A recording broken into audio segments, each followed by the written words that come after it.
Muito bem, pessoal, estamos começando mais um encontro do NEFI. Hoje, sobre a linha temática Cristianismo e Educação, e ela, Emanuele Ramos, falará para nós hoje sobre padrões que importam. Na verdade, esse é o título do capítulo 3 do livro Pedagogia Cristã, do David Smith, né? Existe um jeito cristão de se fazer pedagogia? Sim, meus amigos. David Smith vai falar exatamente sobre isso no seu livro e já quero passar para a Manu para nós continuarmos esse bate-papo que começou o mês passado, inclusive a primeira reunião, o primeiro encontro dessa linha temática Cristianismo e Educação já está disponível aqui no YouTube, então é só você ir na nossa playlist Educação e Cristianismo, ou Cristianismo e Educação, não sei que hora que a gente colocou lá, e você vai ter acesso a essa reunião de introdução, beleza? Manu, é com você. Olá, pessoal. Boa noite a todos. Bom dia, boa tarde, dependendo da hora que você está assistindo. Hoje a gente vai dar início ao nosso segundo encontro da linha de Educação e Cristianismo, tá bom? Eu sou a Manu. Eu não abandonei a linha de História do Cristianismo. Logo, logo a gente vai voltar com ela. Agora a gente está priorizando essa linha de Educação e Cristianismo porque a gente está desenvolvendo essa temática da educação para nos preparar para algo maior aí para vocês. Então, não é por acaso. Então, eu estou muito grata, né, pela nossa última reunião. Acho que a gente teve reflexões muito bacanas e foi muito bom, né? Estou gostando muito de discutir esse livro do David Smith e só recapitulando o que a gente pegou da última aula, né? A gente está falando sobre esse livro, que é o Pedagogia Cristã. O David Smith, ele é referência em educação. Recentemente, a ABC2 teve uma live com o David Smith, não sei se todos tiveram a oportunidade de assistir, mas foi maravilhoso assistir ele assim ao vivo, né, falando, sem papel, sem livro, e é muito legal, assim, né? Eu sou uma grande admiradora desse mundo da educação, eu amo ouvir educadores, né, pessoas que entendem o ramo da educação como mais do que uma profissão, mas uma vocação e uma forma de glorificar Deus. Então, foi muito bom. Eu acredito que essa live deva estar disponível na internet. Então, procure aí a live do David Smith, porque é muito legal.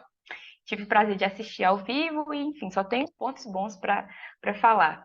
Então, os pontos principais que a gente abordou na primeira aula foi a respeito da lacuna pedagógica, né, que é o que está dentro do nosso imaginário, né, o que um educador pretende passar nas suas aulas e o que acontece de fato, né? Essa ideia da lacuna é exatamente essa distância, esse cálculo entre uma expectativa e a realidade, mais ou menos assim. E a gente falou sobre a pergunta-chave de todo o estudo do David Smith, que é se existe uma forma cristã de ensinar. Então, toda a obra do David, ela se dedica a entender a educação na sua forma, né? O jeito como você vai passar esse conteúdo, e não o conteúdo em si, já que os estudos, né, as pesquisas sobre conteúdo já é um tema bastante saturado, assim, né? E essa questão da forma já é uma nova, é uma inovação, assim, no campo da pesquisa. Tem sido muito bom, né, para a gente discutir. A gente também refletiu com os participantes da reunião, de acordo com as suas próprias experiências escolares. E hoje eu vou trazer, eu não vou trazer os capítulos de forma regrada, né? Toda reunião vai ser um capítulo. Eu estou juntando, fazendo um compilado de alguns capítulos, porque eu acho que a gente vai conseguir trabalhar melhor assim.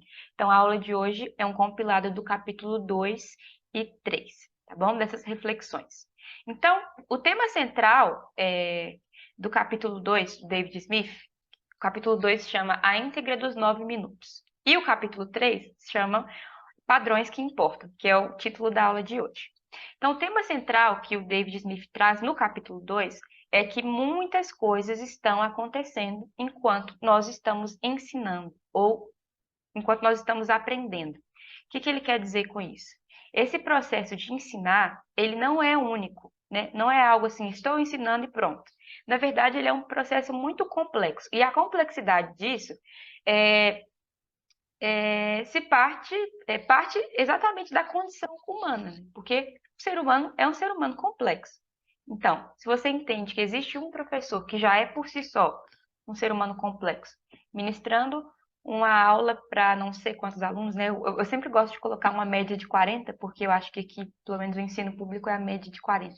Então, um ser complexo dando aula para 40 seres complexos, a gente vê, então, já que ensinar nunca é só ensinar, você está lidando com muitas coisas ali, né?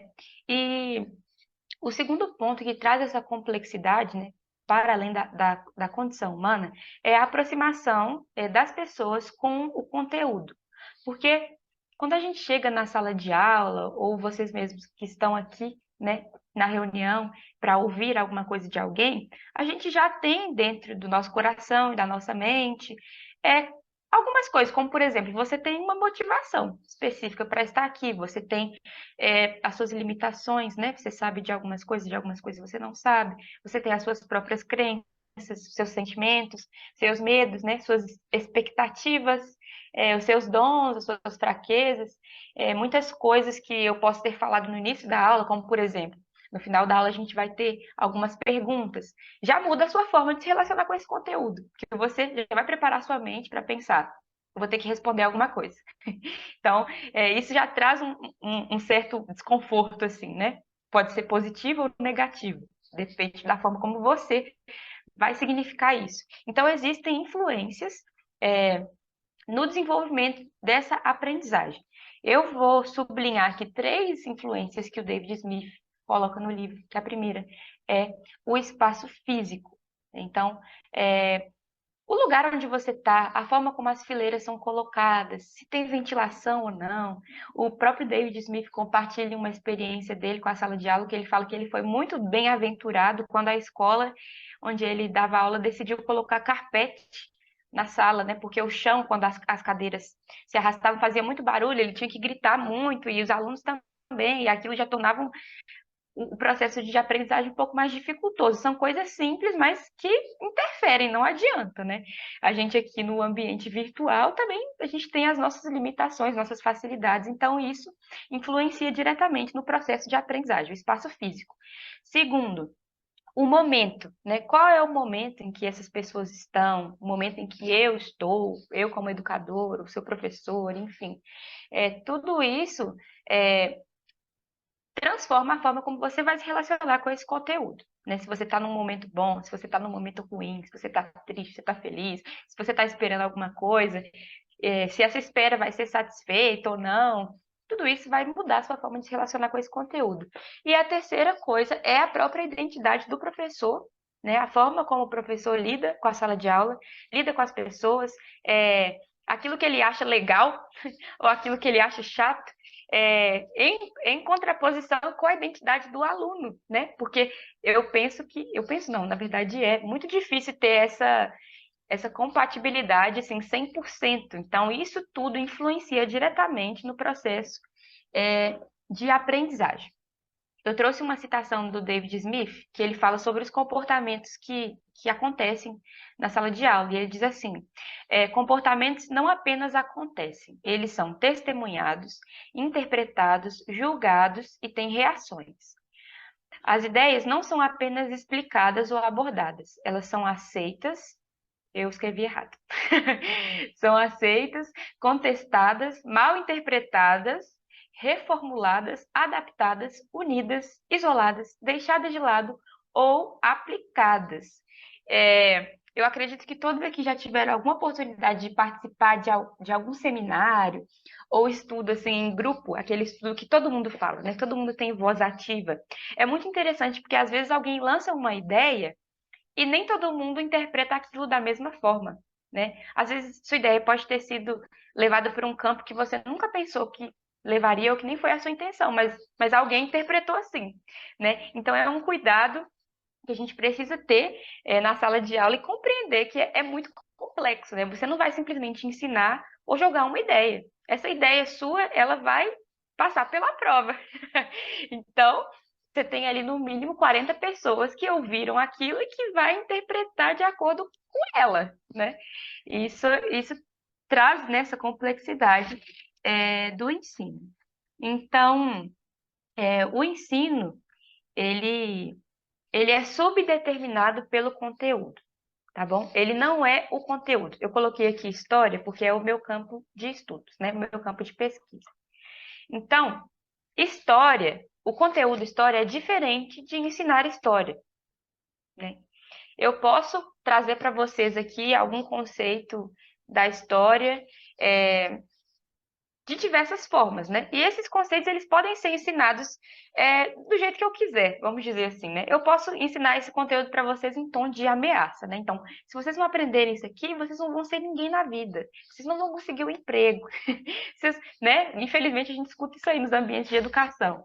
É, eu posso transmitir um conteúdo, não sei, em pequenos grupos, né, ao ar livre. Eu posso transmitir um conteúdo numa palestra formal, ou numa simulação, trazendo um teatro, né, esse lado mais artístico da coisa. Ou eu posso fazer trazer esse conteúdo em forma de uma leitura mais é, sistemática, assim, né, dividir vocês em duplas, em grupos, para que isso encaixe na cabeça de vocês. Mas certo é que esse conteúdo ele vai ser passado, né? Então a história eu vou conseguir passar a história para vocês. Só que o jeito que eu ensinei é um jeito muito diferente. E através desses jeitos, né, através dessas formas, coisas diferentes e novas coisas podem ser aprendidas também. Eu vou trazer mais um exemplo do Smith, que eu amo. Eu acho que essa é a parte que eu mais amo no livro dele, porque ele traz muita prática dele dentro da sala de aula, dos seus anos estudando, praticando a educação, enfim. Então, o que que a gente pode aprender com uma simples atividade de apresentação? Quando a gente está aprendendo um novo idioma, normalmente a primeira atividade que a gente tem é essa. Você aprende algumas coisas e aí você aprende a se apresentar. Então, se eu estou aprendendo inglês, eu vou começar, eu sou Emanuele, eu gosto disso, eu tenho tantos anos, eu estudo isso, eu trabalho ali, eu acordo tal hora, depois que eu acordo eu tomo café. Você faz um resumo ali do seu dia, porque isso você vai, né, além de trazer uma proximidade para a sua vida, né? O que torna o idioma um pouco mais fácil. Você vai aprendendo as colocações verbais, enfim, todo o esquema, né? As normas que uma língua é, dispõe. E o David Smith, ele é professor de idiomas, né? Ele é professor de alemão. E ele pensou, né, em recolocar a sala dele de alguma outra forma que agregasse um pouco mais do que ele gostaria de ensinar. Então, ele dá um exemplo, né, que ele teve essa aula de apresentação para os alunos dele, ele colocou as carteiras em duplas, né, exatamente para ter esse contato um com o outro. E ao invés de cada um ir à frente e falar, eu sou fulano, eu gosto disso, eu gosto daquilo, você, na verdade, precisava se apresentar para o outro, né? E ele só falou isso para os alunos.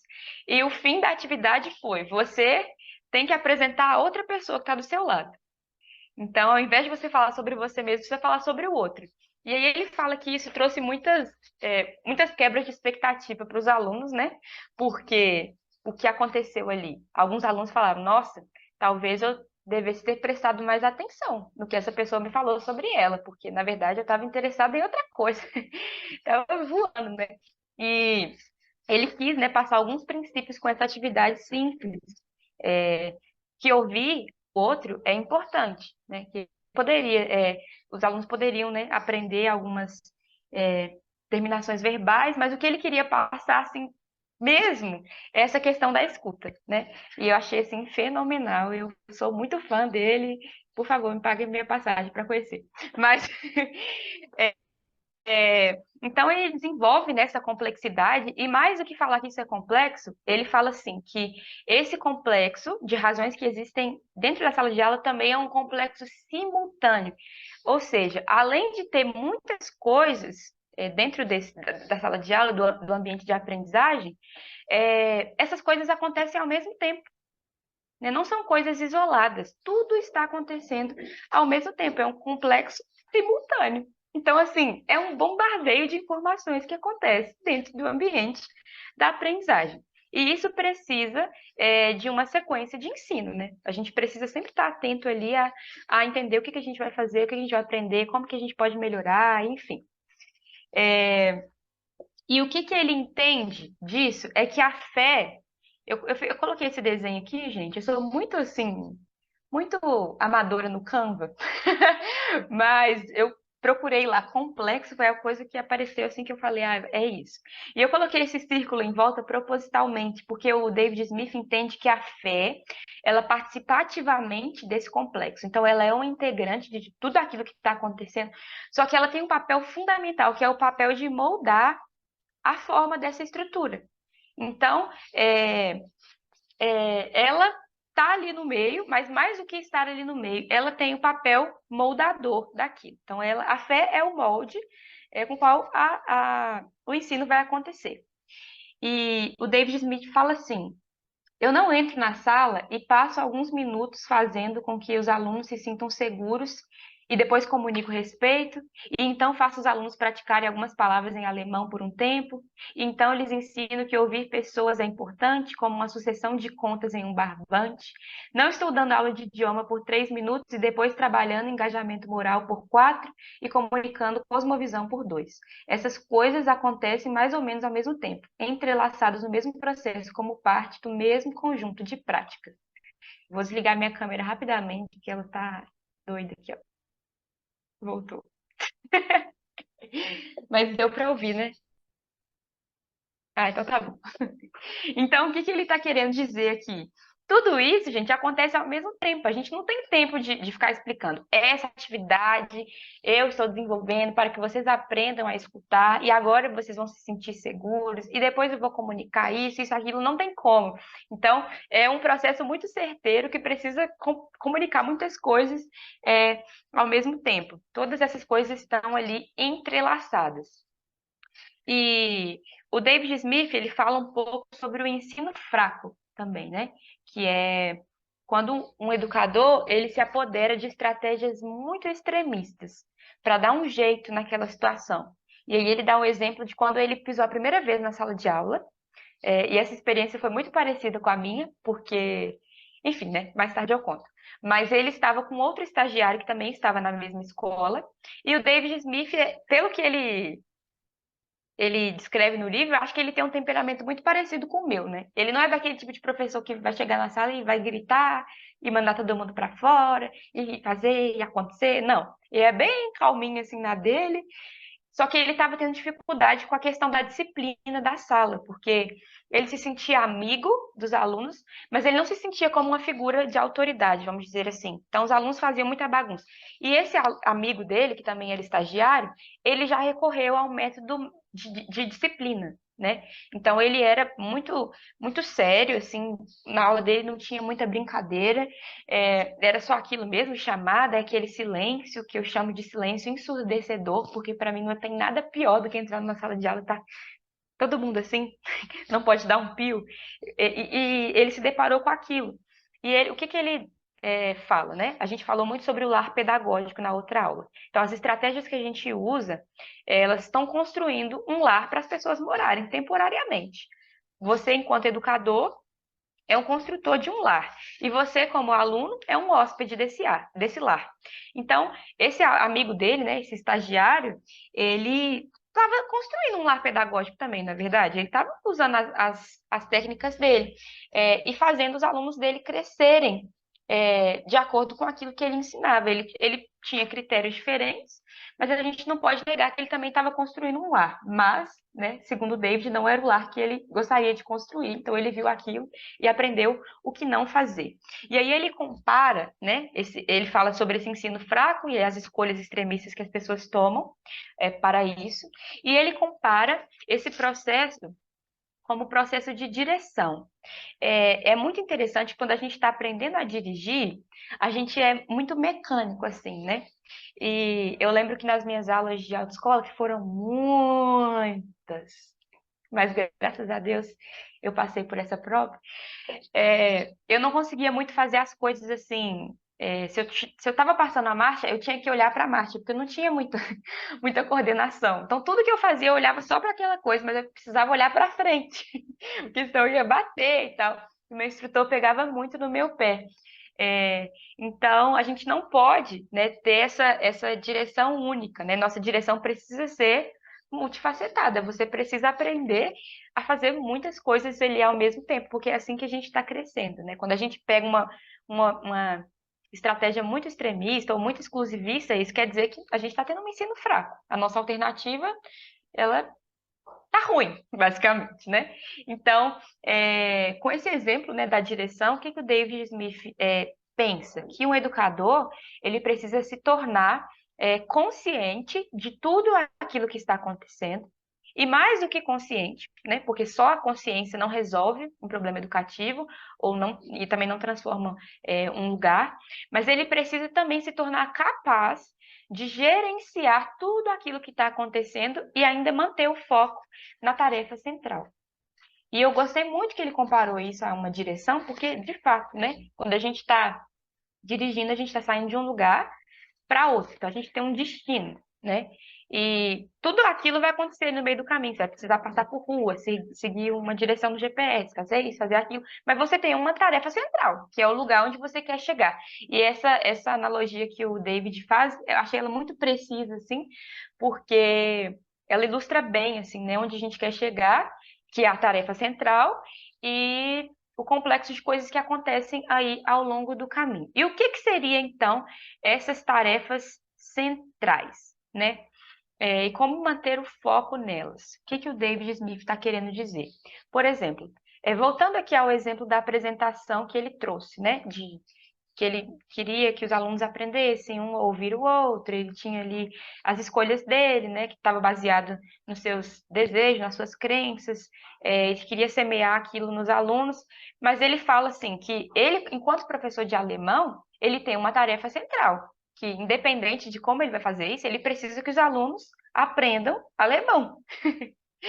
Então, ele não pode se desviar tanto do foco da aprendizagem, senão ele também vai se frustrar, porque ele não vai ter atingido o seu objetivo principal, né? Então, no final das contas, esses alunos aprenderam a ouvir, mas eles aprenderam alemão?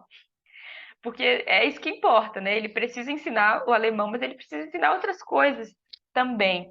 E tudo isso a gente consegue com uma boa bagagem, sabe? Um bom repertório e uma boa rotina de estudos. Sabe quando você conhece um professor ou alguém que está falando sobre um assunto e você fala assim, essa pessoa é muito apaixonada por aquilo que ela faz, né? Não é exatamente um domínio, assim, porque não tem como a gente conhecer tudo. Eu não gosto muito dessa ideia de domínio no mundo das ideias, né? Mas essa pessoa precisa estar dentro daquilo que ela está ensinando. E quando eu li isso, eu lembrei na hora do livro do N.T. Wright, que é Indicadores Fragmentados, um capítulo que o N.T. Wright fala sobre liberdade. E eu vou ler para vocês essa citação dele. Fala assim, ó, a experiência humana ampla sugere que liberdade costuma surgir por meio de um caminho que parece ser tudo, menos livre. A liberdade de improvisar musicalmente ou compor a sua própria música só existirá quando as disciplinas de aprendizado das escalas e a técnica instrumental tiverem sido dominadas. Às vezes, podemos imaginar que, quando os músicos improvisam, como no jazz e em outros gêneros, estão inventando qualquer coisa, tocando tudo que surge na cabeça. Pera aí, gente, deixa eu colocar minha câmera de novo. Aí. Não poderíamos estar mais enganados, pois, assim como a música clássica, o jazz depende de os instrumentos saberem exatamente o que está acontecendo. Eu amo essa citação do N.T. Wright. Amo muito. Porque o que que ele está querendo dizer aqui? Quando a gente cria liberdade, é claro que ele estava trazendo isso para um termo mais teológico, né? De como o cristianismo compreende conceitos do mundo. Aqui ele estava falando diretamente sobre a liberdade. Mas eu achei assim fantástica essa ilustração que ele trouxe e ela nunca saiu da minha cabeça, porque a gente, de fato, só cria liberdade em alguma coisa quando a gente passa muito tempo se dedicando a ela. Então, quando você improvisa, ou quando você, né, tem ali tem novas ideias, você consegue ser criativo com aquilo, normalmente isso está associado ao quanto isso faz parte do seu convívio, ao quanto isso enche a sua cabeça, enche o seu coração. Então, né, essa tarefa central e esse essa destreza mesmo, né, de passear por ela de uma forma mais legal, ela vem disso, né? É uma liberdade que você cria através da sua relação com o seu objeto. Então, quando a gente ensina algo, né, a gente não está ensinando só aquela coisa. A gente tem objetivos múltiplos e objetivos simultâneos. E a nossa pedagogia, ela não é isenta de valores, né? Nós que somos cristãos sabemos que a gente tem valores. Os nossos valores centrais estão no cristianismo. Então, da mesma forma como a gente consegue identificar num discurso algo que não é cristão, as pessoas precisam também identificar no nosso o que é cristão. Então, como enxergar os alunos nesse complexo, né? Como enxergar o ambiente virtual, o ambiente de educação dentro desse complexo? Por último, vou trazer outro exemplo do David Smith, que ele fala sobre uma sala de pós-graduação, em que um professor, a pós-graduação era em filosofia, né? E ele pedia para os alunos, no primeiro dia de aula, ele já iniciou a aula pedindo para os alunos falarem o que eles pensavam a respeito daquele tema em específico, que, se eu não me engano, era sobre virtude. E aí uma das alunas desse professor falou: professor, mas hoje é o primeiro dia de aula, não tem como a gente se apresentar, né? A gente não conhece ninguém, a gente não sabe o nome de ninguém e tal. E o professor se dirige a essa aluna e fala: não, aqui a gente vai discutir sobre o assunto X. Se vocês querem se conhecer, vocês que vão para um bar. E o David Smith, quando se depara com isso, né, ele consegue ver algumas coisas que estão implícitas nessa forma de entender as coisas, né? A primeira coisa é que esse conhecimento é completamente impessoal. Então, você separa a pessoa do que ela está falando, você separa a pessoa do que ela está aprendendo. Então, você dá mais valor à ideia do que à identidade daquela pessoa. Você não está construindo algo para ela ou ensinando uma virtude para ela. O que você quer é usar a ideia dela e que isso seja construtivo para a sua aula. Que é uma ideia muito parecida com a ideia de emancipação e de despersonalizar a crítica ou, enfim, a ideia. Então, você valoriza muito a conclusão, o que você pode extrair disso, né, da cabeça daquela pessoa, mas não quem aquela pessoa é. E quando o David Smith faz essa crítica, né, ele também faz um contraponto que é o que nós, como educadores cristãos, ou o que uma educação cristã pretende compartilhar, então. E aí ele fala, né, as minhas práticas implícitas são conhecimento, a formação e a ética. E aí, voltando àquele exemplo dele, né, da apresentação na aula, o que ele quis trazer? Uma forma de acolhimento. Né? Se isso é um lar pedagógico, as pessoas precisam se sentir acolhidas ali dentro. Ele queria também demonstrar um senso de comunidade, de tratar bem e ouvir o outro. E ele fala que não existe, né, um padrão bíblico, né? A Bíblia não diz assim, educai assim, ou seja um pedagogo que, não sei, professe tal credo, que inicie suas aulas assim. Infelizmente, a Bíblia não deixou essa regra assim para nós. No entanto, né, ele se baseia muito nessa questão do uns aos outros do Novo Testamento, que eu achei também incrível. Porque, de fato, várias e várias vezes, o próprio Jesus, ou nas cartas, a gente vê essa questão do uns aos outros. Não faça isso uns aos outros, amai uns aos outros, tudo revelando uma valorização com o nosso próximo. E ele diz assim: há muitos anos eu me pergunto o que significa ver os alunos não como mentes, como realizadores, como clientes ou desafios, mas como imagens de Deus, que são chamadas a uma vida fiel e ao amor de Deus ao próximo. Então, assim, maravilhoso, né? Dispenso comentários. E partindo para o nosso último slide, né, que foi uma discussão que a gente trouxe também na outra aula, nós somos os únicos a pensar assim? Somos só nós cristãos que temos o ideal de comunidade, de acolhimento? Será que é isso mesmo? E aí o David Smith fala que não, né? Existem inúmeras pedagogias que também trabalham com o mesmo ideal, né? Ou que vão transparecer isso em algum processo educativo, em alguma atividade, hora ou outra, mas ele fala sobre que o foco dele, né, é a responsabilidade de ser um cristão. Então você precisa fazer isso intencionalmente. O que ele fala nessa citação final? Os cristãos não são os únicos que valorizam a comunidade ou que procuram honrar os alunos. No entanto, os cristãos fazem isso por razões cristãs. Então, quando ele, né, relaciona assim essa questão do trabalho com a vocação, né, como uma coisa também espiritual, eu acho incrível, porque toda a razão da nossa educação precisa ser Cristo, né? E aí ele fala que as práticas dele, elas não fazem nada mais do que corporificar as crenças dele. Então, ele quer trazer de forma material aquilo que ele já acredita, né? E ele faz questão de lembrar que as nossas estratégias, né, ou aquilo que você já viu, elas não são a prova de fracassos, né?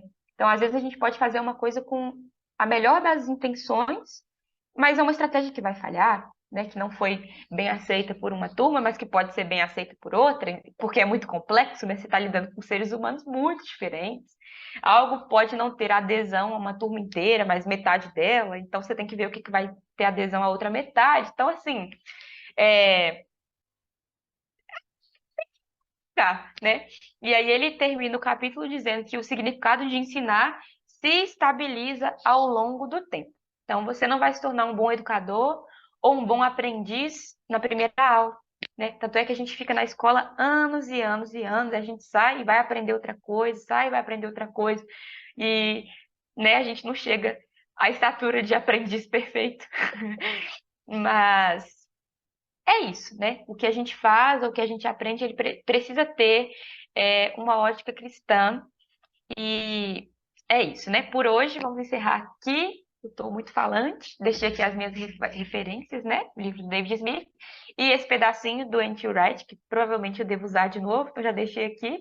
Indicadores fragmentados. Ambos, gente, eu indico muito, muito, muito a leitura. A gente já falou aqui de indicadores fragmentados outras vezes, inclusive no clube de leitura. Né? Se eu não me engano, o Lincoln também já trouxe uma aula sobre o conceito de justiça. Esse livro é excelente, estou com ele aqui, porque ele te mostra como o cristianismo compreende o mundo. Então, assim, vale muito a pena, vale muito a leitura, você vai conseguir relacionar com muitas coisas nos seus estudos. E o Pedagogia Cristã, que é o livro que a gente está estudando aqui. Então, eu vou aqui encerrar o compartilhamento para a gente partir para as perguntas. Também vou ler o chat, porque eu não sei se alguém mandou alguma coisa. Ah, mandaram. O Lucas escreveu: acaba que todo processo de ensino tem uma cosmovisão. No nosso caso, uma cosmovisão cristã. Exatamente. Exatamente, mano. De alguma forma, nós nos filiamos, ainda que de maneira inconsciente, a uma narrativa. E a partir dela, o modo como compreendemos a realidade é direcionado por ela. Isso aí. É muito interessante também, para qualquer campo de pesquisa, entender que não existe neutralidade científica, não existe neutralidade em nada, gente. Todo mundo pensa alguma coisa com base em alguém, base em alguma coisa. Você não teve esse pensamento assim, brotou na minha cabeça. Isso é muito difícil de acontecer, a não ser que você seja uma pessoa superdotada, né? Mas, sabe, a gente já viu, o mundo é mundo já há muito tempo, então é uma chance muito grande de alguém já ter pensado o que você pensou e mais, né? De você pensar de acordo com algo que você já viu. Não existe racionalidade neutra. O Lincoln está falando aqui no chat. Bom, então vamos lá as perguntas, né? Eu fiz uma sequência aqui, mas eu já mudei a minha sequência, porque eu acho que vai ficar melhor assim. E eu queria perguntar para vocês, né? Para além desses ideais que o David Smith citou, que eu trouxe, tentei trazer aqui nos slides para vocês, o que que você considera importante como um valor cristão que precisa ser incorporado na educação? O que que você acha que fala, nossa, isso aqui é um valor cristão, eu aprendi isso aqui com Jesus, ou enfim, com o cristianismo, e não tem na educação, acho que isso ou precisa ser mais estimulado. O que que vocês pensam que falta? Vou colocar a pergunta no chat aqui, caso vocês esqueçam, tá bom? Peraí. Enquanto isso, vocês podem responder.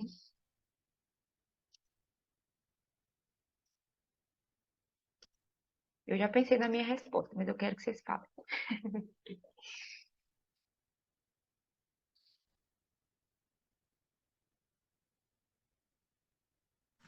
Eu acho que valorizar, valorizar o ambiente comunitário, que é uma sala de aula. Quando a gente olha para o cristianismo, a gente percebe o fator comunhão, o fator vida em comunidade, como algo de extrema importância. Então, uma pedagogia cristã, ela precisa valorizar isso. Ela precisa valorizar esse ambiente coletivo, essa comunhão de pessoas completamente diferentes, valorizar a diversidade de pensamentos, até porque por mais que o professor ele transmita o conteúdo, mas as pessoas podem assimilar aquele mesmo conteúdo de formas completamente distintas, como você expôs.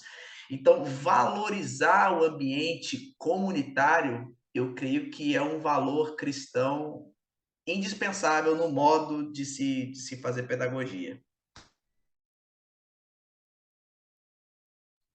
Se eu puder dar meus 2 centavos de contribuição aqui, como de costume, eu acho que a questão da humildade junto com uma empatia, eu acho que isso talvez até tenha em algum nível, mas precisa ser mais incentivado. Tipo assim, às vezes a pessoa, o aluno, tem algo para contribuir, sabe? E o professor e os outros alunos podem aprender com isso. Ou talvez o erro que o aluno cometer na fala dele pode ser usado para ensinar alguma coisa. E aí, dar esse espaço e entender que os alunos ali também podem ensinar alguma coisa, eu acho que é uma coisa que precisa ser incentivada. Então, e às vezes isso parte de uma humildade do professor, de tipo, dar aquele momento para a fala do aluno, sabe? Eu acho que isso conta também.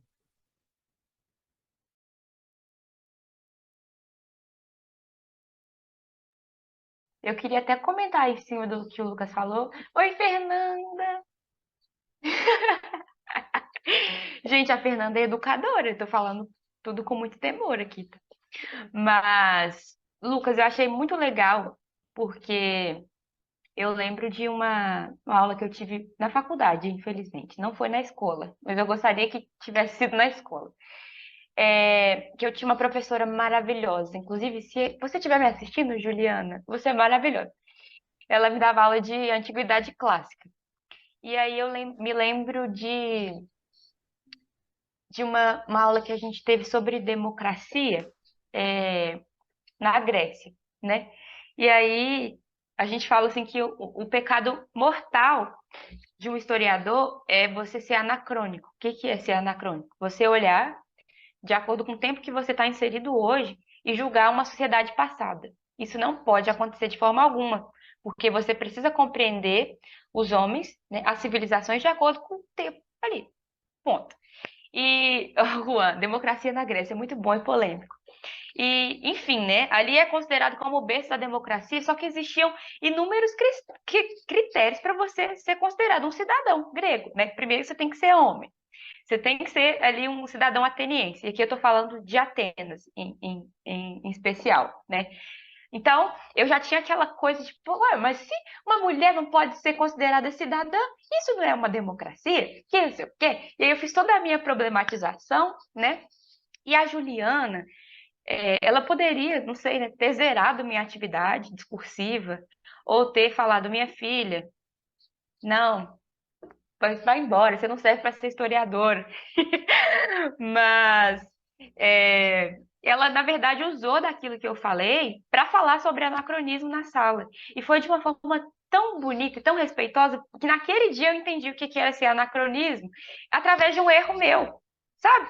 Então, eu acho isso fenomenal e foram coisas que eu só descobri, infelizmente, na faculdade. Eu gostaria de ter tido isso assim no durante o meu ensino da escola e principalmente no cursinho, porque no cursinho pré-vestibular foi a época mais difícil assim para mim. Eu não, né, não gostaria de retornar essa experiência porque foi muito triste e traumático. Em especial assim na correção das minhas redações, porque eu tinha um professor que não era muito tolerante com erro, sabe? Então, ele falava muita coisa pesada pra gente, enfim.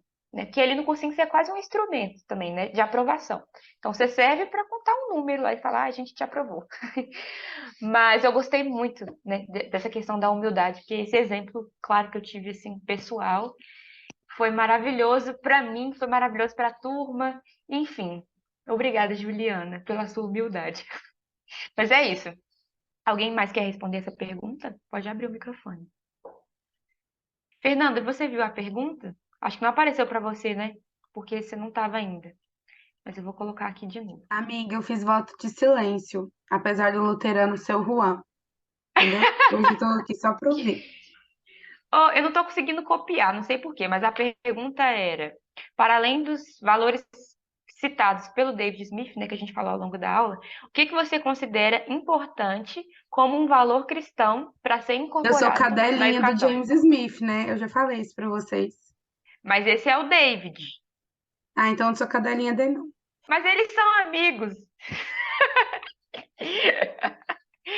Mas é porque o David Amiga, Smith. esse é aquele do Pedagogia Cristã que a BC2 publicou, né?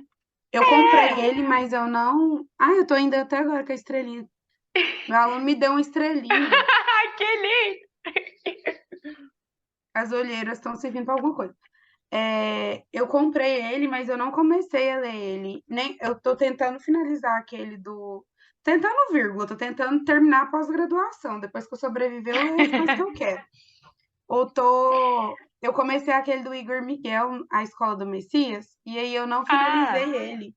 Porque numa conversa que eu tive aqui com o Dutti, o meu pré-projeto para o mestrado, eu quero estudar a questão da formação integral do ser, só que eu queria pelo recorte da fenomenologia hegeliana, né? E aí uhum. ele falou para mim, porque eu não trabalharia sabedoria hebraica, né? E aí ele Ai, me que indicou o lindo! Igor. Então, quando eu terminar agora a pós, se Deus quiser, dentro de um recorte, que não é o que eu gostaria, que é Freud e a Escola de Frankfurt, aí eu volto para ler as coisas que eu preciso, mas não quero opinar, não, quero te ouvir mesmo. Então tá bom. Alguém mais quer responder essa pergunta, gente?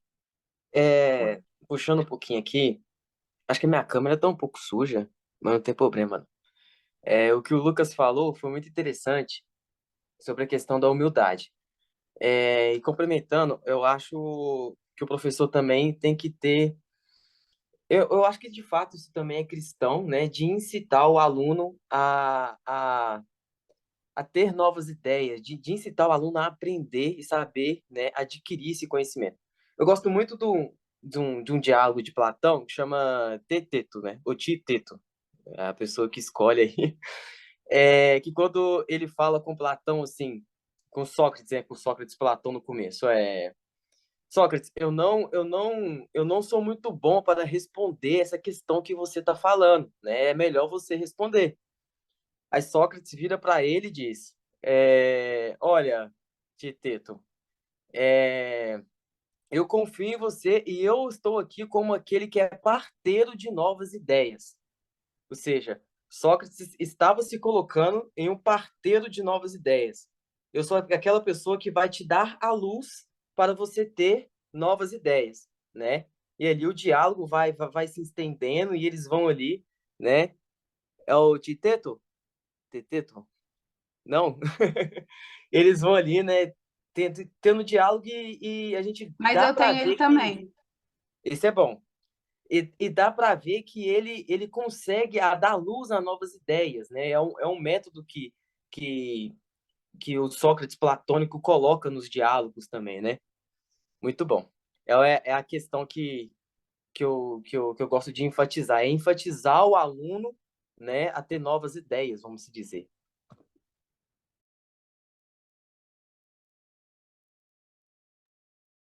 Eu tinha escrito isso, Juan. Até falei assim que eu tinha a minha resposta, mas eu queria ouvir vocês primeiro, que é essa questão da criatividade, né? Da imaginação. Porque isso aproxima muito o conhecimento, né, ao mundo do aluno. Não tem jeito, gente. Quando as pessoas têm espaço para criar, isso é muito maravilhoso. Uma coisa que eu gostaria muito de ter sido mais desenvolvida na minha época era a questão da música, né? Porque quando eu era adolescente, eu era muito mais musical do que hoje. Hoje eu sou também, né? Eu tô ali no louvor da igreja e tal. Mas quando eu era adolescente, eu era muito fascinada com música. Muito, muito, muito. Meu pai é músico, né? Então eu sempre quis tocar alguma coisa, eu ficava no pé dele e cantava. Tanto é que eu aprendi a tocar por imitação. Isso é uma coisa assim muito legal. Eu vi as notas e falei, eu vou fazer isso. E aí depois que eu aprendi, que eu fui aprendendo o nome das notas, enfim, ainda estou aprendendo, né? Porque eu não sou muito boa, não. Mas quando eu era mais nova, eu gostava muito. Eu compunha, eu já escrevi músicas. E eu penso que seria tão legal, sabe, se eu tivesse explorado isso, assim, na época da escola. E eu, né, vejo por isso, assim, que essa questão criativa, enfim. Eu acho que isso. E eu considero também como um dos valores cristãos a própria forma de Jesus contar as histórias, né? As parábolas. É uma forma extremamente criativa, gente. Né? Ele trazia, assim, coisas do cotidiano, mas ele era muito criativo. Então, ai, sim, vamos ser melhores amigas para sempre. A Fernanda que mandou isso no chat, viu, gente? Mas é isso. Então a gente falou, né? A gente falou sobre os valores.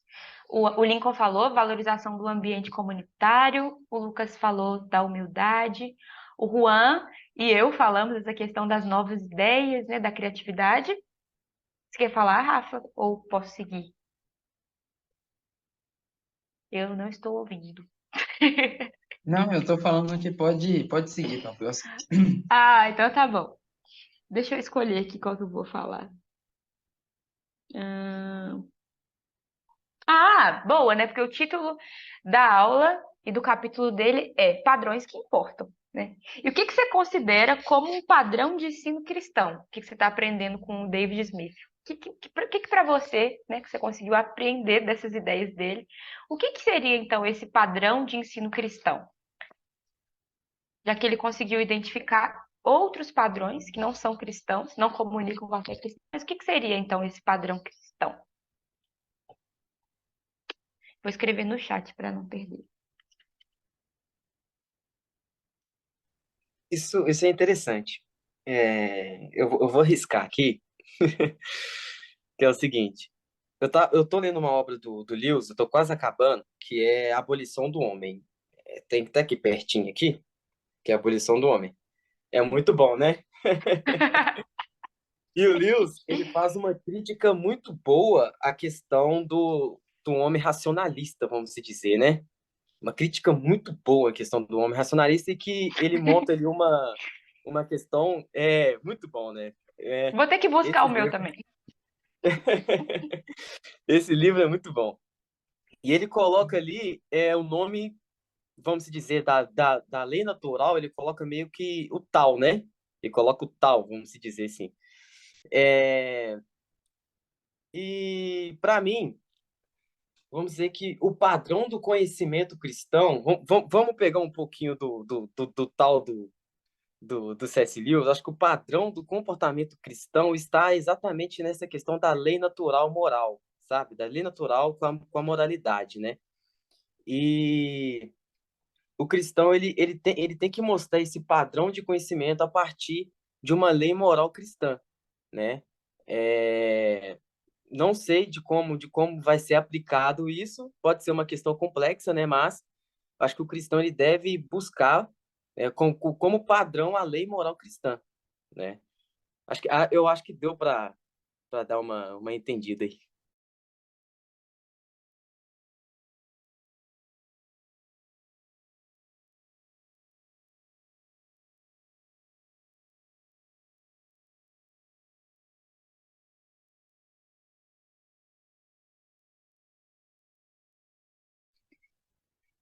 Seguimos, então. Quem mais quer falar sobre o padrão cristão?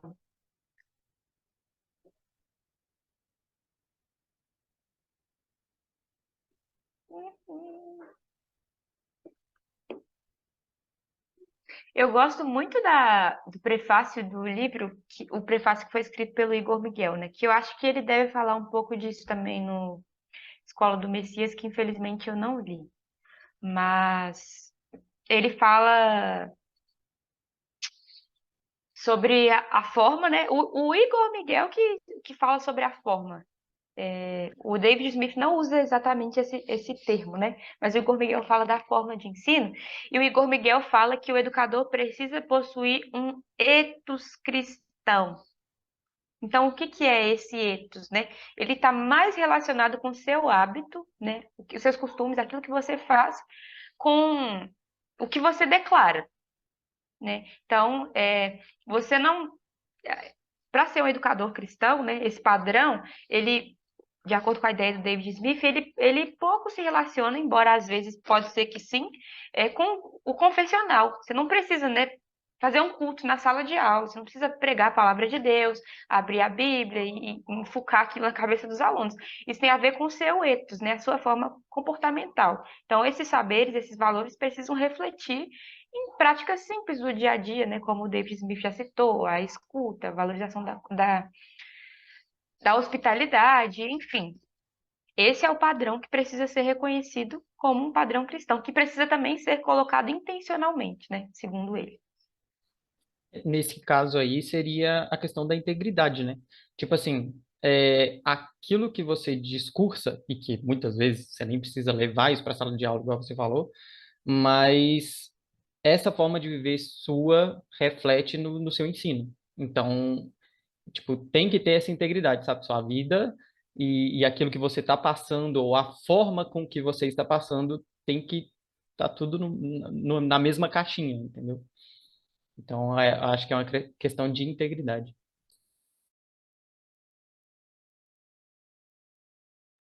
Eu acho Posso que trazer passa... uma vivência? Sim, sim.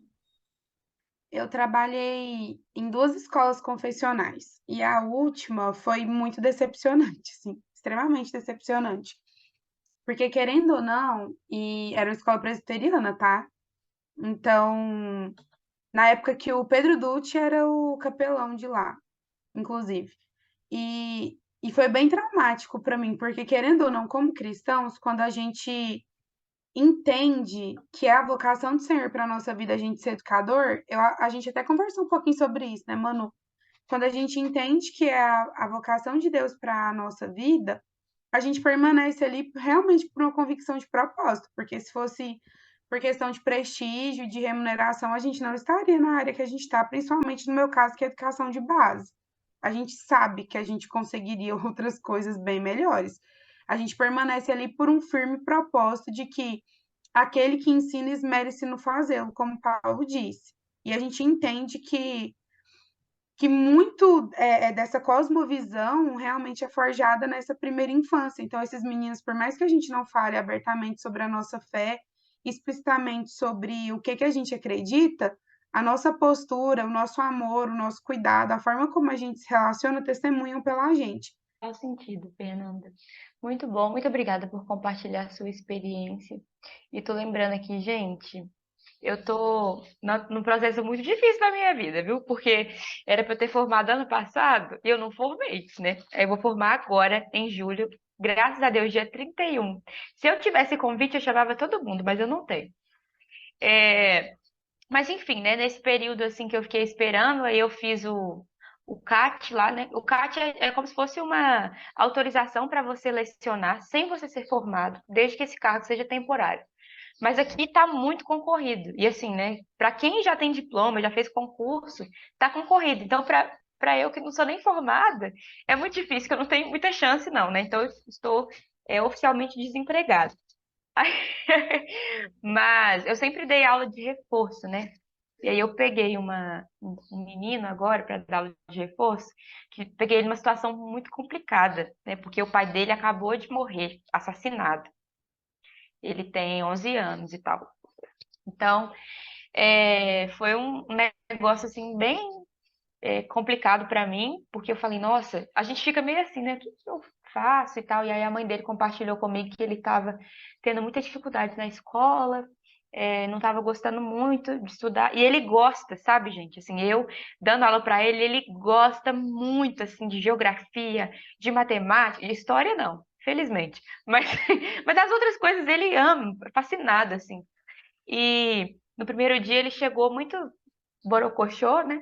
Bem tristinho, assim, não queria me dar muita ideia, até que eu consegui fazer algumas brincadeiras com ele e tal, e eu percebi que a mãe dele também teve essa coisa comigo, né? Ela fica, nossa, isso é diferente e tal. São coisas básicas. Eu nunca falei de Jesus para criança, nunca na vida, assim. Nunca, nunca fui, nunca quis deixar nenhuma mensagem subliminar também. É só a nossa forma de tratar as pessoas, né? Por exemplo, a mãe dele ficou assim muito tocada porque eu ajudei ele a atravessar a rua, que coisa que o pessoal deixa ele ir a pé, sozinho e tal. E assim, são coisas básicas, básicas, básicas. E aí a gente vê, ele tem muita dificuldade no português, né? De escrever. Ele não gosta, na verdade, de escrever. Ele gosta só de pensar. Tanto é que eu até auxilio ele a fazer os cálculos de forma a que o professor vai entender que aquilo é um cálculo, porque para ele é assim, se ele pensou, está respondido. Né? E ele tem um raciocínio assim, muito que eu falo, cara, eu queria ser assim, mas não. E aí eu estou ensinando ele a deixar as coisas mais claras, né, para quem vai ler ou quem vai corrigir e explicando isso para ele. E aí ele não sabia muito fazer resumo das coisas, né? E você estava sendo muito pedido e tal. E aí eu falei, cara, de que filme que você gosta? Aí ele falou, por que você perguntou em que filme eu gosto? Eu falei, é que eu quero saber. Aí ele falou, eu gosto do filme Como Treinar o Seu Dragão. Aí eu falei, então você consegue fazer pra mim um resumo? Aí eu falei, lembrando que eu não assisti Como Treinar o Seu Dragão, então eu preciso que você me convença a assistir esse filme. E aí ele, claro, eu vou fazer. E ele fazia aquele resumo, assim, uma empolgação. Gente, o menino não escreve nada, odeia escrever, odeia. Não adianta eu mandar pergunta para ele de para casa, ele não vai responder. Mas quando eu falei para ele escrever o negócio de como treinar o seu dragão, meu Deus. Aí ele escreveu. Então, assim, é muito legal isso, sabe? Ver que ele se sentiu, assim, acolhido, que a mãe dele também teve Quantos essa anos tem esse confiança. bebê? Ele tem 11 anos.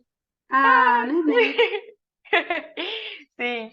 E assim, sabe, acho que essa experiência que eu tive com ele, acho que trouxe para mim, na prática, essas coisas que o David Smith falava, né? Sobre a gente corporificar as nossas crenças. Eu preciso fazer as pessoas entenderem que elas são importantes, que aqui na minha casa é uma casa, mas o ambiente que eu estou criando para ele, de educação, é uma casa também. Ele precisa entender que ele é o meu hóspede, enfim. Histórias emocionantes. Eu vou parar de falar, senão eu vou chorar. Então, se alguém mais quiser falar, tá bem. Só Eu queria acho que, dizer eu que a acho não, pedagogia te espera, né, amiga? Só isso. Desculpa, Rafael, calei a boquinha. tá de boa. Não, pode continuar aí, uai. Mas só que uma das coisas que eu queria falar é que Como Treinar o Seu Dragão é uma das melhores trilogias que tem de filme animado. Vale muito a pena assistir.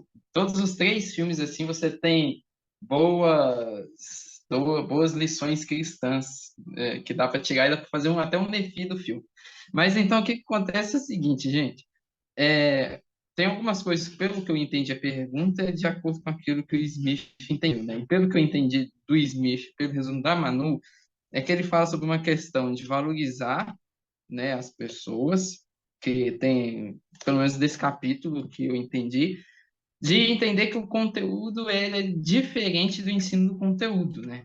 Tem lá o ensino do conteúdo e a pessoa vai e, e tem o ensino do conteúdo, mas o conteúdo é um e o ensino é o outro, né? E eu acho que isso passa muito por uma perspectiva cristã também, ou seja, o resumo ali da perspectiva cristã, ou seja, a valorização do indivíduo e a forma que vai passar o conteúdo e se expressa ali a questão do cristianismo, né? E vendo a história da Manu, e não só a história da Manu, mas tudo aquilo que o pessoal comentou,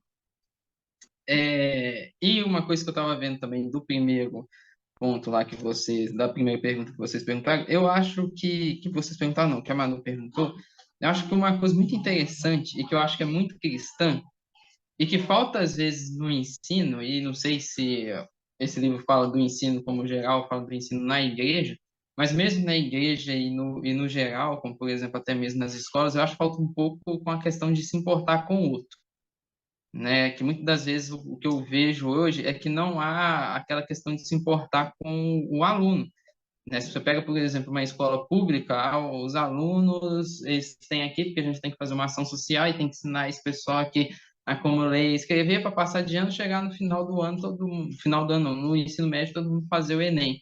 Quem for bem no Enem, amém, vai para a faculdade ou faz alguma coisa. Quem não for, aí o problema é da pessoa, vai procurar um trabalho depois, entendeu? Então, muitas das vezes eu acho que falta essa questão de se importar, nem importar com o indivíduo, às vezes se importar com os indivíduos que têm dificuldade, igual, por exemplo, tem muito aluno que tem dificuldade e que, na realidade, tem um motivo, às vezes, para ter dificuldade, né, nessa questão aí e tudo mais, e às vezes eu acho que o pessoal não se importa muito com isso. Tem a questão também que não é falada, igual, por exemplo, a questão que eu vejo das pessoas com deficiência, igual, por exemplo, que em casa meu irmão é deficiente, e não tem uma questão boa de didática para eles, nem de importância para eles. Eu acho que uma das coisas que mais falta, assim, na escola, assim, de coisa cristã mesmo, de característica cristã, tem a ver com a questão do se importar, que passa pela questão da valorização e de como passar ali também o conteúdo, né? Porque eu acho que é muito importante isso, né? E tudo mais. E também tornar o conteúdo interessante. Igual, por exemplo, uma coisa interessante. É aquilo que eu falo, eu trabalho, eu faço história em quadrinhos.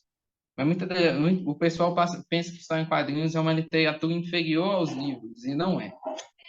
E o que acontece é o seguinte, o pessoal acha que não, mas o entretenimento ensina mais que uma sala de aula, muitas das vezes. Porque muitas das vezes a gente tem mais tendência a imitar aquilo que a gente está vendo de algo que nos traz ali entretenimento do que algo, às vezes, que traz ali uma questão mais de ensino. Pode até ser uma discussão aqui para a gente depois. E aí é o seguinte, ela usou essa questão de entretenimento que tem a ver com a imaginação. Isso despertou ali a questão dele para fazer o resumo, ou seja, falou de como treinar o seu dragão e quis fazer o resumo. Então, tem essa questão também de conversar, às vezes, com o aluno nesse sentido de usar a fantasia, e nesse sentido, a fantasia trazer com a questão ali do entretenimento, ou seja, tornar o conteúdo interessante e até mesmo um entretenimento para a pessoa pegar e querer aprender, né? Que eu acho que isso é muito interessante, igual, por um exemplo, a ideia lá, né, de passar o conteúdo, fazer o resumo, o aluno, infelizmente, não gosta de história, eu gostava pra caramba de história, tirava nota boa, sempre que tinha história e tudo mais, mas tornar ali essa questão interessante, né, e eu acho que falta um pouco isso, essa questão de se importar ali com a pessoa, né? E essa questão ali de saber como despertar a pessoa, o interesse pelo conteúdo para que a pessoa vá e aprenda aquilo dali, né? E eu vou ver o chat aqui porque o pessoal tá rindo. Mas é isso mesmo. Eu só queria comentar uma coisa, Rafael. É, às vezes a gente tem que ter cuidado com alguns discursos que são meio que jogados goela abaixo, sabe? E aí a gente acaba acreditando tanto que as pessoas vão repetindo, parece que se torna uma verdade universal. Eu já trabalhei tanto em escola pública como em escola privada. Eu não estou em escola pública porque aqui em Goiás é bem complexo essa coisa de você trabalhar em escola pública sem ser concursado. E aí, principalmente quando o pessoal descobre como teve concurso e o pessoal não foi chamado, então dá um BOzão.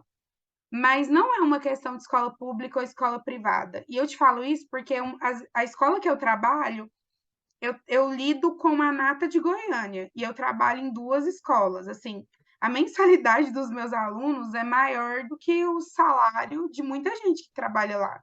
Só para você ter noção. Não, gente, não chega para os professores. Mas é alto, sabe? Você dá 2.000, tem família lá que tem 3 filhos. E é desconto, sei lá, de 10, 15% só para cada filho. E tem gente que quita o ano escolar dos 3 filhos em março. Então, é uma galera que tem uma grana terrível, assim, sim, muito dinheiro. Muito mais que eu posso imaginar, gente. Eu não sei o que é ter 10.000 num banco, 100.000 num banco, sabe? É muito dinheiro, é muita abstração. Mas por que eu tô te falando isso? Não tem a ver com escola pública ou particular essa questão do interesse, tem a ver com a pessoa. O que eu mais vejo lá na minha realidade de uma escola de elite, cara, que tem toda essa assistência para as crianças com deficiência que precisam de apoio, é gente despreparada, é gente que nem queria, muitas das vezes está ali, é uma estagiária que eles pegam no segundo período de pedagogia para poder acompanhar a criança que tem autismo, a criança que tem um TDAH, um TDA, um TOD. Isso porque, dependendo da escola, você não vai nem ver outros tipos de deficiência, porque as famílias não querem levar, porque eles têm medo. A escola que eu trabalho de manhã tem muitos autistas, mas assim, é muito autista mesmo, porque é uma escola que as famílias já conhecem o trabalho, sabem que é mais inclusivas como propaganda. Elas não sabem o que, que realmente acontece lá dentro da sala de aula. E eu não estou falando que as crianças são destratadas ou não são assistidas. Eu estou falando que não existe preparo para poder acolhê-las e para poder acompanhá-las da forma que deveria. Porque são meninas de 17, 18 anos que acabaram de entrar no curso, nem pegaram a matéria de educação inclusiva. Eu me recordo que na época que eu estava na faculdade, que eu colei grau em 2018, a gente ficou 4 anos, de 2014 a 2018, batalhando com o pessoal do Grêmio para poder conseguir, do DCE, para poder conseguir que essa matéria fosse inclusa, porque não era nem obrigatória, era optativa, fazer quem queria. Então, é um descaso, sim, mas é pior do que isso, porque se não for Deus tocar no coração de uma dessas meninas, eu falo menina, gente, porque pedagogia majoritariamente é mulher, tá? Se não for Deus tocando no coração de alguém e dando essa percepção para amar essas pessoas, para pensar na adaptação de material, de como tornar esse ensino mais fácil, não tem. Então, não tem a ver com a escola, se é particular ou se é pública. Eu acho que na pública se escancara muito mais esse descaso, mas na escola particular, ele também é real. Só que a escola pública já sofre de tanta defasagem, é falta de verba, é falta de material, é falta de equipe, de preparação, que isso fica mais claro. Enquanto que na escola privada, como se tornou mercado e você precisa manter o seu cliente fiel e adepto ali, senão você não tem lucro no final do mês, as coisas são mais disfarçadas. Mas a minha oração, Rafael, é para que Deus realmente levante pessoas que sejam apaixonadas pela educação, que entendam qual que é o propósito na educação e o que, que a gente pode transformar na vida desses meninos e meninas. Porque eu tenho certeza, eu não quero que o meu nome seja lembrado, mas eu quero que eles pensem assim: poxa, na minha história eu tive alguém que se importou comigo. Na minha história eu tive alguém, sei lá, uma coisa que eu amo fazer para os meus alunos, vira e mexe eu levo é bolo de chocolate, para a gente ter um momento de conversa comendo bolo. Eu quero que eles se lembrem de coisas desse tipo, sabe? Poxa, alguém me ouviu quando eu precisava, alguém se importou de, sei lá, preparar a comida que eu gosto e levar para mim. Tem um ex-aluno meu aqui em casa, tem pé de limão, né? E ele adora chupar limão, gente. Eu não sei como que o menino não fica machucado. E eu levo limão para ele. Você gosta mesmo, amiga? Na caipirinha ou limão puro? Ah, Não, você é doida, né? limão com sal. Eu Ah, amo. não, mas enfim, são essas coisas, sabe, Rafael? Eu concordo com tudo que você falou. Eu só queria deixar essa observação em relação à formação. Principalmente nós que somos cristãos e que estamos nas escolas, a maioria da gente não sabe, tá? Não sabe o que que Deus quer da gente lá na escola. Às vezes a gente acaba seguindo o pensamento da manada e não consegue fazer diferença nenhuma na vida das crianças e acha que quando entrar numa escola confessional, para colocar versículo na prova ou versículo no quadro, meu Deus, já estarei cumprindo o meu chamado de Deus na terra. E eu te falo isso com propriedade porque eu fui essa pessoa. Jesus me libertou, amém. Glória a Deus, igreja, eu sou universal. Pronto, parei. Ah, não, eu pensei de colocar em escola particular também, mas como também não é muito da minha realidade isso, eu acabei não falando sobre escola particular. Até porque eu estudei em escola particular, mas eu estudei em escola particular até a terceira série. E a escola particular que eu estudei foi, assim, maravilhoso, assim, a coisa Você mais tem cara de maravilhosa do burguês mundo. mesmo, né? Branco e Depois tal. que, depois Certo. que eu peguei e saí daquela escola, o meu sonho era voltar para uma escola como aquela, né? Mas aí depois eu fui, finalizei todo o ensino fundamental e médio em escola pública mesmo. Então é dali que eu tenho essa questão. Mas é claro que também na escola particular, é, deve ter umas questões assim, principalmente porque a pessoa acaba sendo tratada como aquela questão de mercado, né? O cliente e tudo mais. Então, também é uma coisa que eu não descarto. Mas como não era muito a minha praia, eu acabei falando só da escola pública. Não querendo só bater na escola pública, né? Mas também no exemplo de nicho, mas que serve para o geral. Assim, se eu puder fazer um comentário ainda dentro disso daí, mas é uma coisa muito específica, não estou falando Não, do não universo. pode. Ah, Desculpa, então, parei. adeus. Seguinte, eu tenho um primo que ele é autista, e a minha mãe sempre trabalhou na educação. Minha mãe trabalhou na educação pública. E ela já trabalhou com sala recurso, enfim, cuidando desse tipo de pessoa. Ela já teve várias conversas com a minha tia com relação a colocar o meu primo numa escola pública. Porque às vezes tem um cuidado e um preparo melhor. Enquanto que, por exemplo, na escola particular que ele está no momento, existe um descaso muito grande. E a gente, como família, sofre porque a gente sabe, tipo assim, estão tratando ele de uma forma que tratam todos os outros alunos. E às vezes cara, isso dói, sabe? Porque ele não consegue. Então, e às vezes, igual você falou, aquele negócio de a gente só vai repetindo o discurso, porque às vezes já pensa nessa diferença da particular e da pública. Mas nesse caso específico que eu tô falando, teve essa diferença da pública ser melhor, sabe? Só para você ter uma ideia, Rafael, aí em Minas, em BH, tem um dos principais centros nacionais de produção de material para o auxílio na formação de professores, que é o CEALI. E assim, é disputadíssimo para você conseguir, assim, a gente que é da educação e que ama essa parte, que é a minha área. Eu adoro didática e formação de professores. Eu amo pegar material, adaptar material e produzir material. Até na igreja eu cuido, ajudo nessa parte também. Aí está o principal polo, a quantidade de livro, de pesquisa sobre história da escrita, ensino da escrita, letramento, letramento de pessoas com deficiência.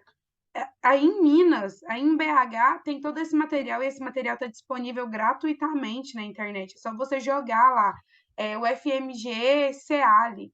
Aparecem as pesquisas, aparecem os livros, tudo gratuito, sabe? Tem um fomento muito grande para essa formação continuada na escola pública que você não vai observar na escola particular. Um, o salário não é grande coisa. Dois, os cursos normalmente são caros. Três, se você para fazer esses cursos, a questão do tempo, da logística, enfim, gente, parece que é um sistema montado para você não conseguir trabalhar. Essa é a sensação que muitas vezes, assim, eu tenho como professora, eu já estou há 8 anos na área. E a gente quer, às vezes, dar o nosso melhor, mas a gente não sabe como fazer isso. A gente quer transparecer Jesus e ser parecida com ele na hora de elaborar as nossas aulas e sabe, pensar nas especificidades da sala de aula, e é muito difícil, sabe? É muito difícil mesmo.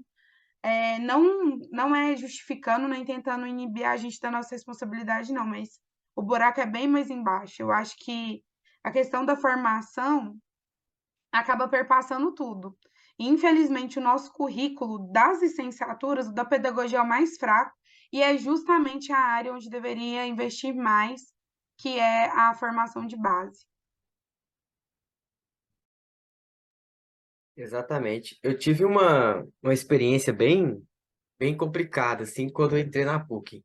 Até estava comentando isso com o Thiago, que eu não sei se aconteceu com a Manu na PUC também, é que no curso de filosofia eles dão aulas de gramática desde o zero até, né, vamos dizer, uns 2 semestres só de aula de gramática. E eu percebi, né, não só eu percebi, mas a minha professora de gramática percebeu que, vamos dizer, que 70, 80% dos alunos tinham aprendido português errado nas escolas.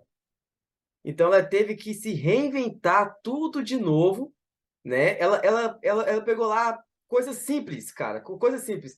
Por que separado? Mas e mais. Adjunto adverbial, adjunto nominal. Teve que pegar isso tudo e ensinar tudo de novo, porque muitas pessoas da sala tiveram o ensinamento errado durante o ensino básico, né? Para a gente ver como que eu ensino para os meus alunos do ensino ano fundamental, exatamente, né? E a gente percebe que no decorrer do curso agora, né? Muita gente está tirando 2, 1, 4, né? Em provas que fala sobre conjunção, de porquê separado, disso, de aquilo, porque a pessoa ela não teve uma base no ensino fundamental de português, né?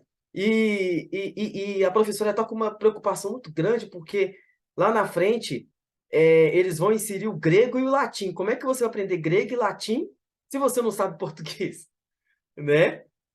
Então vai ser exatamente a cara do Lincoln, a minha cara toda semana. Como é que eu vou aprender grego e Juan, latim? Oi. Juan, eu fui monitora de História da Educação na faculdade. E aí, gente, aquele monte de fichamento que o professor faz a gente engolir goela abaixo, ter que produzir aqueles trem em 3 dias, eles não corrigem, tá? Quem corrige é monitor. E aí, quem era obrigado a corrigir era eu. Eu tinha noção pelas coleguinhas de curso que o pessoal não sabia escrever. Porque assim, ai, gente, não vamos nem lembrar dessa fase, não. Mas quando eu peguei e eu precisava corrigir, Juan, que sofrimento. E você sabe o que Sim. me doía? É pensar assim, como que eu vou confiar um filho meu no futuro, quando eu parei meus 4, para uma dessas criaturas que não sabe conjugar um verbo na frase, não sabe o que é uma oração subordinada, não sabe construir um texto minimamente coeso e está numa faculdade pública. E aí aquilo ali me preocupava muito, porque assim, não é criticando a pessoa, mas isso fala de um sistema de ensino que Sim. não tem uma fundamentação bem estabelecida. E a gente volta de novo. Não tem como, não é coisa de marxista, de que é contra o capital, falar que é um problema estrutural. É estrutural. E essa desigualdade, ela continua sendo fomentada, porque não tem nenhuma política. O governo criou 3.001 recursos para poder inserir gente no ensino superior, não cuidou do ensino de base, o que aconteceu? Bum! Um monte de gente formada, tem o que não falta é advogado e engenheiro trabalhando de Uber, não é desmerecendo. Graças a Deus, a gente precisa do serviço deles. Mas por que eles não estão atuando na área deles? Não é porque eles não têm competência. É porque o mercado inchou, não tem como esse povo trabalhar, enquanto lá na base os problemas continuam só crescendo. E Uhum. a galerinha com uma dívida de fiéis, o que eu tenho de amigo devendo fiéis e que não tem emprego para poder conseguir quitar, gente, assim, é triste, porque é um projeto político, sim. A não, a não preocupação com a formação, a não preocupação com o estabelecimento de uma proposta, com a meta educacional, também já é um compromisso com a educação. Isso me deixa muito revoltado. E aí você pensa, cara, graças a Deus eu sou professora, então boa parte da supervisão do estudo dos meus filhos eu vou poder fazer dos meus sobrinhos. E quem não tem isso? É a dona Maria, que trabalha como merendeira lá da escola, que vai ter que confiar na competência de quem o filho dela é aluno lá e nem sabe que tipo de ensino que o filho dela está recebendo. Isso é um descaso muito grande. Eu fico revoltada, que eu sou crente, não vou xingar.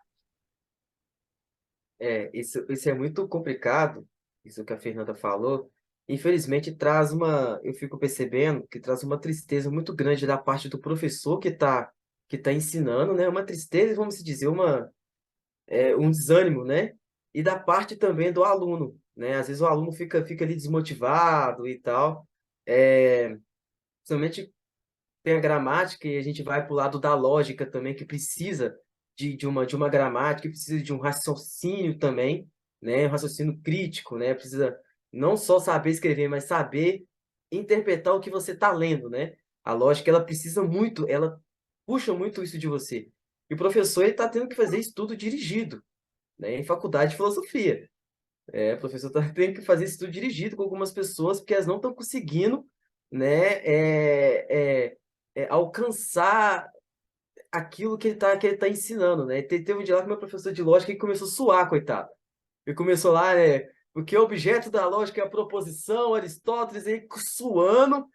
Então é muito complicado. Eu tô vendo a resistência muito grande da parte do professor e da parte dos alunos também. E isso vem decorrente, como a Fernanda falou, muito do nosso ensino, né? É, é, é algo desencadeado, né? Infelizmente. Mano, você sabe que isso é um negócio tão punk que eu teve uma época que eu morei lá no Tocantins, né? Morei em Palmas, morei 5 anos lá, né? Melhor lugar que eu morei em toda a minha vida. né, disparado. Mas, enfim, eu lembro que na oitava série eu fui estudar em uma escola, eu estudava em uma escola pública, perdão, eu estudava numa escola particular, é, numa escola luterana, inclusive, né? E fui para uma escola pública, isso, na oitava série. Só que chegando lá, cara, o nível assim, eu vou falar aqui das aulas de português e matemática, porque são as que eu me lembro e que ficou uma coisa muito chocante. Como é que era uma prova de português? Era uma prova oral, e a prova de português era ditado, na oitava série. Chuva, girafa. E aí a galera tinha que, meu, era, você fala assim, não, você tá de brincadeira comigo, na oitava sério. Prova de matemática, tabuada, vamos lá, galera. 7 vezes 5. Meu, era assim, e o pior é que você pensa assim, poxa, 7 vezes 5, cara. Uma tabuada, que ridículo. Mas, mano, o efeito era tão catastrófico. Você já viu corrida de Fórmula 1 em Mônaco, na chuva, e os carros vão todos empilhando assim naquele circuito? E, assim, é, é, é, é um desastre. E eu olhava aquilo e eu falava, mano do céu, cara, é assustador. Sabe? É assustador. E a galera, assim, de fato, a galera não tinha noção nenhuma, cara. Nenhuma. Se perguntasse tabuada de 2, já. Ih, mano, vamos mudar de assunto, vamos falar aí de outra coisa, vamos falar, sei lá, de futebol, de qualquer outra coisa, porque esse negócio de tabuada não é pra mim, não. Cara, ditado, velho. E foi assim ao longo de toda a minha oitava série. Né? Eu não saí da escola, fiquei na oitava série, depois eu fui pro primeiro ano, né? Sobrevivi um ano na oitava série assim. Mas, cara, é para a gente ver que a realidade educacional no Brasil, em muitos lugares, e eu estou falando da realidade educacional tanto pública quanto privada, tá? Até pelos contextos que foram colocados aqui. É uma realidade muito difícil. Eu creio que até por essa questão, talvez a questão do homeschooling, né? Esse debate sobre o ensino em casa tem crescido muito, né? Regulamentar ou não o homeschooling e tal, enfim, há uma discussão há algum tempo já sobre isso, né?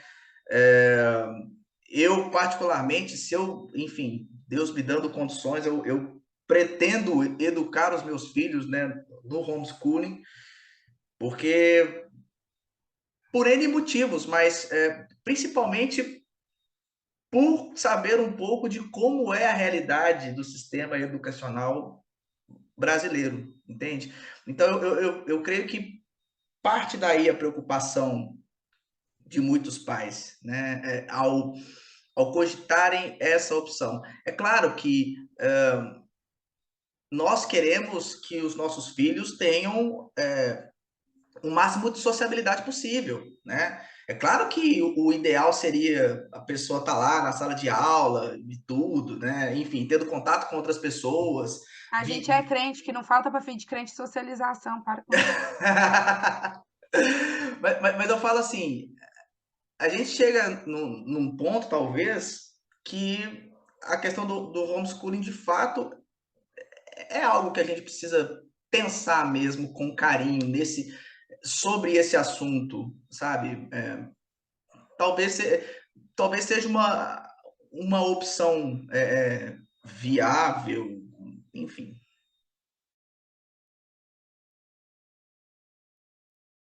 Só uma coisa aqui, mano, pode jogar no alto aqui. É, a galera mais, vamos dizer, alfabetizadas, eu não gosto muito desse termo, mas mais alfabetizadas, vamos dizer, é a galera do Nordeste. Ao qual o povo daqui tem um pouco de preconceito contra a galera do Nordeste, né? A galera do Sudeste, do Sul tem um pouco de preconceito. Eles são Então, os a mais galera do Nordeste. letrados, viu? Exatamente. A galera São do muito Nordeste na mais. minha sala são o top do Cara, top dos letrados. O vocabulário, eu tive uma aluna ano passado do Ceará, ela veio do Ceará, né? Obviamente, que eu não fui pro Ceará da aula, né? Fernanda. Mas enfim, ela, o nome dela é Alissa. Menino, as produções textuais da Alissa, ela usava cada conjunção para poder formar o texto com 8 anos de idade. Eu falei assim, menina, você tá pronta para a vida, amada? Se com 8 anos você tá escrevendo isso, que ninguém te segura com 12, não. É só para poder endossar o argumento. Exatamente. Jogando aqui, né? Porque às vezes a galera do Sul e do Sudeste tem esse preconceito com a galera do Nordeste, né? E eu fiz essa observação que a galera do Nordeste são os mais letrados da sala, né? É só uma observação que eu joguei no alto aí.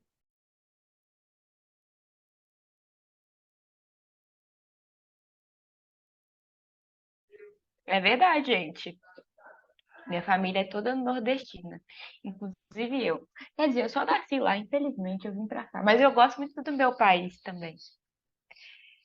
Gente, é isso, eu estou muito feliz com essa. Gente, que aula produtiva. Obrigada, Senhor. Estou muito feliz, sim, pelas contribuições de vocês, por ter conseguido trazer esse tema, pela adesão também do tema. Estou muito feliz de verdade. Eu acho que o debate está em altíssimo nível. Obrigada a cada um que contribuiu. E é isso, gente. Eu estou, né, cada dia mais motivada, nesse sentido da educação mesmo. Esse livro veio para me dar um up. Quero comunicar a vocês, meus best friends, que estou começando uma pós-graduação. E se Deus quiser, daqui a 1 ano e meio também vou ter uma pós-graduação em teologia, que eu queria muito da teologia. E é isso, gente. Deus vai guiando os meus estudos. E agradecer vocês do NEFI que estão sempre me incentivando, fazem parte do meu crescimento intelectual, espiritual, amizadal. Estou muito feliz. E é isso. Obrigada, obrigada mesmo. Todos que estão presentes, todos vocês que estão assistindo também. Espero que tenha sido produtivo para vocês. Obrigada, pessoal. Agora eu vou passar para o Lincoln, para ele finalizar, passar os recados. E é isso. Manu, que reunião top. Não mesmo, de verdade. Estamos aprendendo muito, muito, muito com você.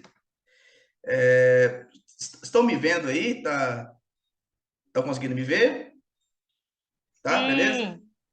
Beleza. Agora Agora voltou. voltou. Gente, tem 2 Lincolns aqui. Eu estou Então, perdida. agora eu voltei para cá.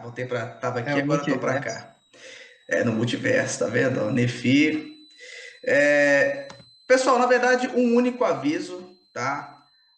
Amanhã, 10 horas da noite, 10 da noite? 10 da noite. Você não ouviu errado. Amanhã, quarta-feira, 10 da noite, teremos uma live no nosso Instagram com nada mais, nada menos do que Gutierrez Fernandes e nós vamos conversar com ele sobre o livro dele, Quem Tem Medo dos Evangélicos?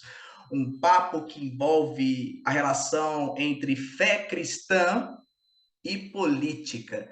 Não percam esse bate-papo com o Gutierrez, faz parte das comemorações do segundo aniversário do Nefi. Nefi está completando 2 anos e todo mês de junho nós procuramos fazer lives com convidados super especiais para nós comemorarmos. O ano passado foi com o André Heinck e com a Vic. Se você não assistiu e quer assistir, é só você ir lá no Instagram do Nefi ou então aqui no YouTube, tá bom? Essas 2 lives estão disponíveis. E para comemorar o nosso aniversário de 2 anos, amanhã, quarta-feira, teremos essa live com o Gutierrez. E na quarta-feira que vem, 8 horas da noite, teremos live com Vanessa Belmonte, falando sobre disciplinas espirituais. Ah, meu Deus do céu! Como é que vai ser? Oh, Jesus, vai ser maravilhoso, vai ser uma bênção. Então, nós contamos com a presença de todos vocês, tá bom? Vocês vão ter, inclusive, a oportunidade de fazer perguntas, tanto para o Gutierrez quanto para a Vanessa, tá bom? Nós vamos disponibilizar a caixinha de perguntas lá no Instagram.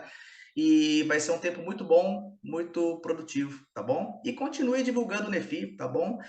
nosso Instagram, @NefiEstudos, nosso canal do YouTube aqui também. E se você quer fazer parte do nosso grupo de participantes no WhatsApp, deixe o seu número de celular com DDD no direct do Instagram do Nefi. Beleza, pessoal? Galera, a gente se vê amanhã, 10 da noite. Contamos com a presença de todos vocês. Até a próxima, galera. Tchau, tchau.